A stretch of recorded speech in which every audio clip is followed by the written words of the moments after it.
Bonjour, je m'appelle Tian Gildenise et dans cette petite vidéo, je vais vous parler de bénir ceux qui vous maudissent. Parce que tant de gens ne comprennent pas le principe derrière la bénédiction de ceux qui les maudissent. Nous ne devrions pas maudire en retour et jurer de la façon dont le monde jure et faire comme le monde et être comme le monde, mais nous devons comprendre qu'il s'agit toujours de notre Seigneur Jésus-Christ, alors prions ensemble. Père, dans le nom puissant de Jésus-Christ, nous te remercions en ce jour. Merci Seigneur, nous savons que la Bible dit que où 2 ou 3 sont réunis en mon nom, je suis au milieu. Donc Seigneur, nous savons que tu es là où nous sommes occupés avec cette production et nous savons que tu seras également là où les gens regarderont cette vidéo et nous prions pour que toi seul sois glorifié. Merci Père de nous avoir donné le pouvoir de dire à Satan, nous lions tes œuvres maintenant, tu ne voleras pas ce message des oreilles des enfants de Dieu et tu partiras au nom puissant de Jésus. Seigneur Jésus, nous prions pour que tu nous couvres de ton sang, nous prions pour que tu installes tes anges tout autour de nous et que tu sois toi-même un mur de feu autour de nous, selon Zacharie 2, verset 5. Merci Seigneur pour ta présence, s'il te plaît, prends-nous par la main et conduis-nous maintenant par ton Esprit Saint. Nous prions que je ne sois certainement pas celui qui parle, Seigneur. C'est un petit message, mais tellement important que nous devons entendre et agir en accord avec la parole de Dieu et nous te remercions pour ça au nom puissant de Jésus. Amen. Ceux qui me connaissent savent que je commence toujours avec ce verset en 2 Corinthiens 1, verset 13, qui dit « Car nous ne vous éprouvons pas autre chose que ce que vous savez et que vous reconnaissez et que vous reconnaîtrez, je l'espère, jusqu'à la fin. » Et je vous dis que dans ce petit message, qui est tellement important, il est tellement important de lire ce que la Bible dit pour reconnaître ce qu'elle dit et ensuite reconnaître et faire ce qu'elle dit jusqu'à la fin. Et en Matthieu 22, verset 29, Jésus dit « Vous errez, ne connaissant pas les Écritures ni la puissance de Dieu. » Et le problème est que nous faisons des erreurs. Pourquoi? Parce que nous ne connaissons pas les Écritures. Et pourquoi ne connaissons-nous pas nos Écritures? Parce que nous ne connaissons pas l'auteur des Écritures. La plupart du temps, nous sommes tellement occupés avec les religions mortes et entendez bien, je dis que la religion est morte. La relation avec Jésus-Christ est la vie. Mais nous sommes tellement occupés avec la religion morte que nous n'entrons pas en relation personnelle avec Jésus. Et si vous n'avez pas encore reçu le Seigneur Jésus dans votre vie, à la fin de cette vidéo, il y a une prière que vous pourrez faire pour recevoir Jésus dans votre vie.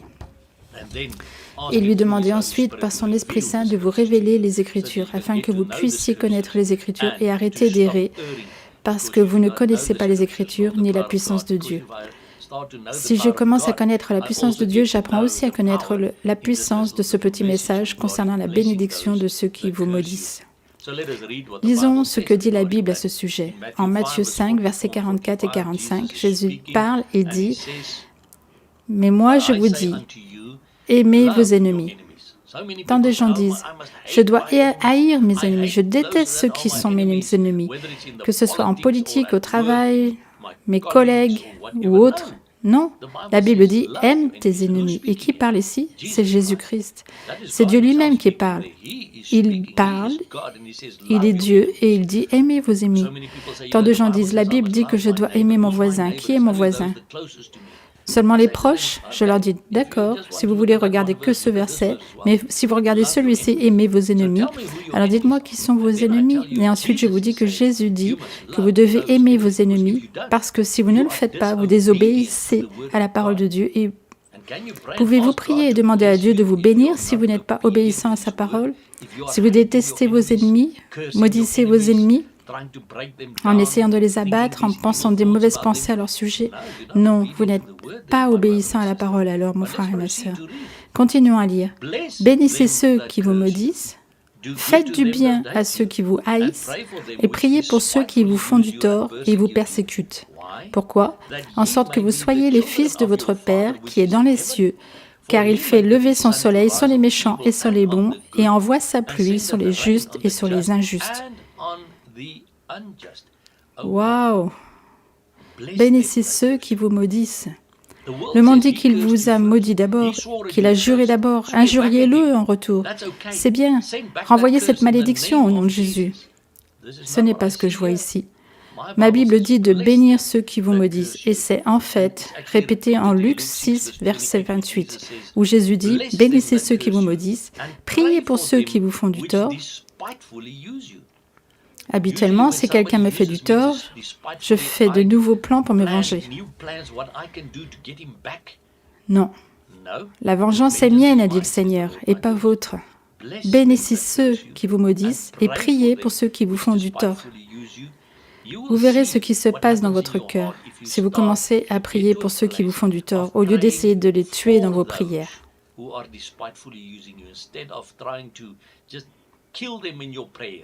Les gens ne comprennent pas que vous ne pouvez pas demander à Dieu de tuer ces gens. Ne faites pas ça. Non. Bénissez ceux qui vous maudissent et priez pour ceux qui vous font du tort. Bénissez-les et voyez ce qui se passe.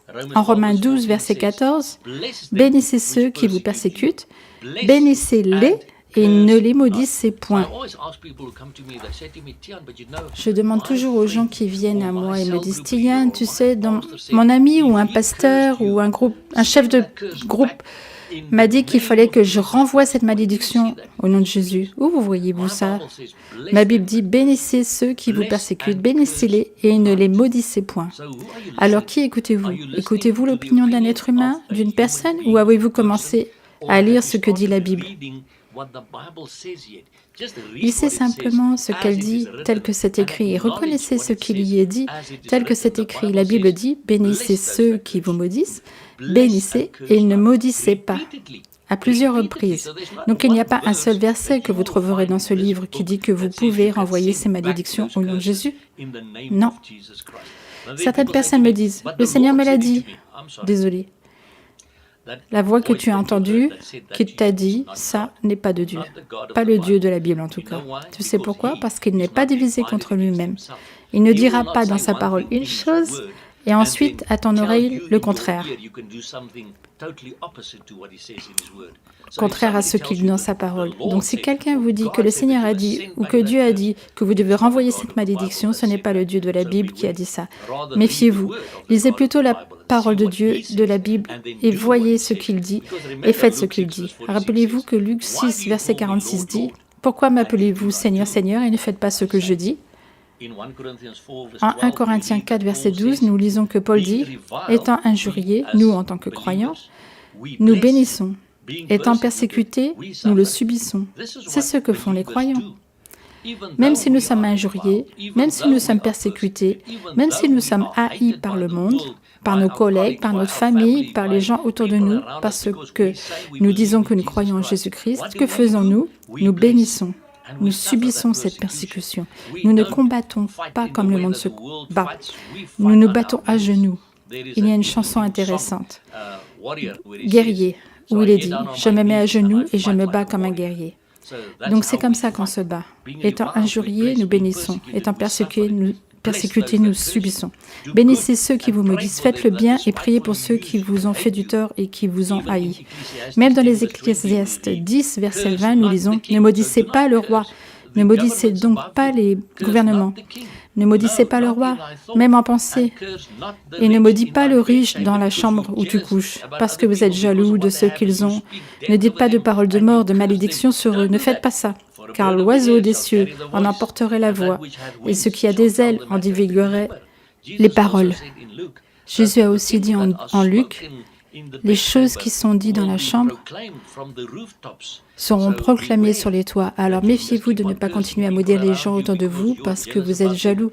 Ne faites pas ça.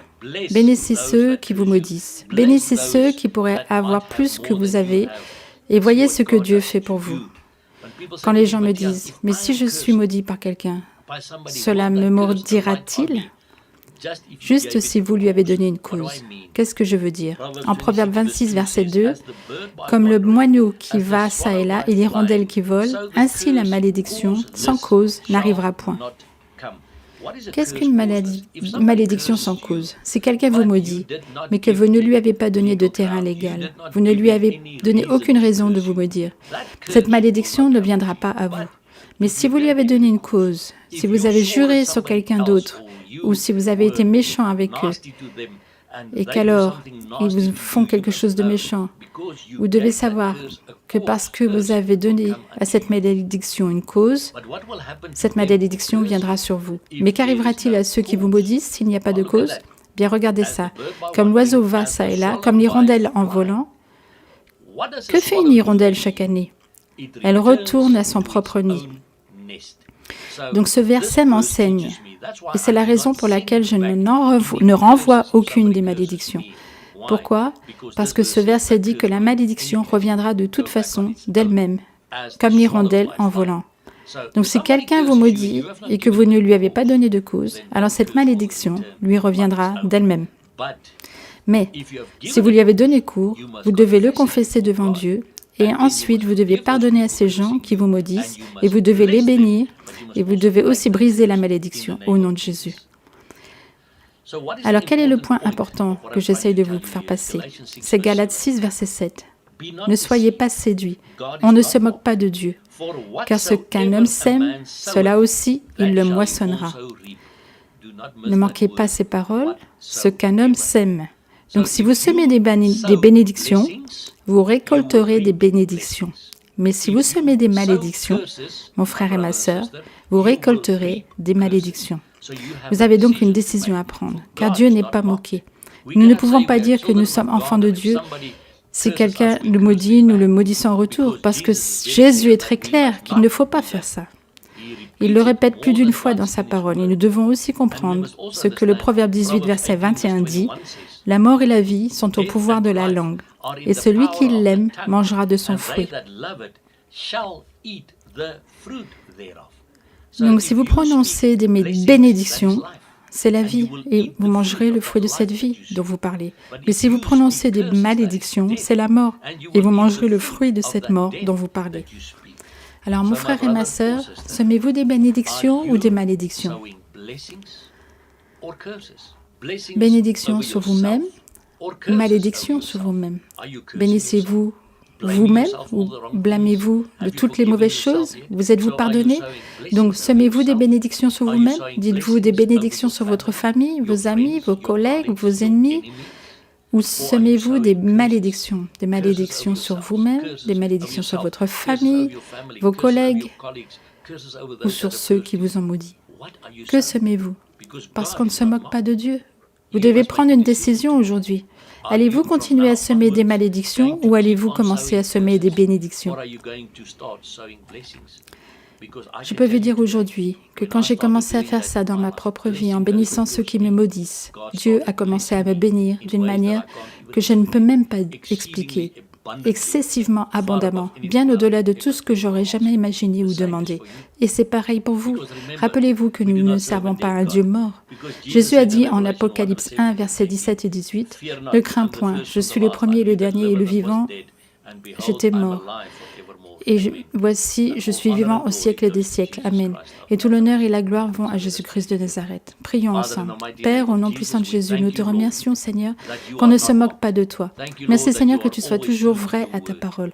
Merci que nous sachions que si nous bénissons, nous serons bénis, et que si nous maudissons, nous serons maudits. Alors, Père, je prie pour que ton Esprit Saint enseigne à tes enfants, en écoutant ce petit message, de commencer à bénir les autres, quoi qu'il se passe autour de nous, de bénir ceux qui nous persécutent, de bénir ceux qui nous haïssent, de prier pour ceux qui nous font du tort. Seigneur, pour que tu puisses être glorifié dans nos vies et pour que nous puissions grandir spirituellement et aussi dans notre autorité en Christ. Et merci Seigneur Jésus, que nous savons que le temps arrive vraiment très bientôt. Nous attendons avec impatience ton retour Seigneur et nous continuons à crier Maranatha, viens Seigneur Jésus. Amen. Père, je viens à toi au nom du Seigneur Jésus-Christ de Nazareth. Je confesse que je suis un pécheur, Seigneur, et que j'ai besoin de Jésus-Christ comme sauveur. Je confesse tous les moments de ma vie où j'ai laissé le diable gouverner mes pensées, mes paroles et mes actions comme péché. Je confesse tous les moments où j'ai été désobéissant à ta parole, la Bible, et où je t'ai déçu comme péché, et je te demande de, s'il te plaît, me pardonner au nom de Jésus. Merci Père, car je sais que tu pardonnes maintenant et que tu ne te rappelleras plus jamais mes péchés. Alors je confesse maintenant que je crois de tout mon cœur que Jésus-Christ est mort sur la croix pour moi et qu'il a physiquement été ressuscité par Dieu le Père et qu'il est monté à sa droite. Seigneur, je confesse que je reçois maintenant Jésus-Christ comme mon roi, mon Seigneur, mon Sauveur, mon Rédempteur et mon ami. Seigneur, je te demande de me baptiser de ton Esprit Saint et de me guider par ton Esprit Saint. Apprends-moi à rester dans ta parole et à vivre une vie justifiée et sanctifiée. Donne-moi une nouvelle soif pour ta parole et s'il te plaît, révèle-moi tes Écritures au travers de ton Esprit Saint. Merci Père, car je sais que je suis également appelé maintenant ton enfant et que je serai guidé par ton Esprit Saint. Amen. Remerciements à notre Seigneur et Roi Jésus-Christ pour sa miséricorde et sa grâce et pour sa résurrection des morts qui nous offre une possibilité de recevoir la vie éternelle et nous donne également l'autorité pour triompher sur l'ennemi et ses mensonges.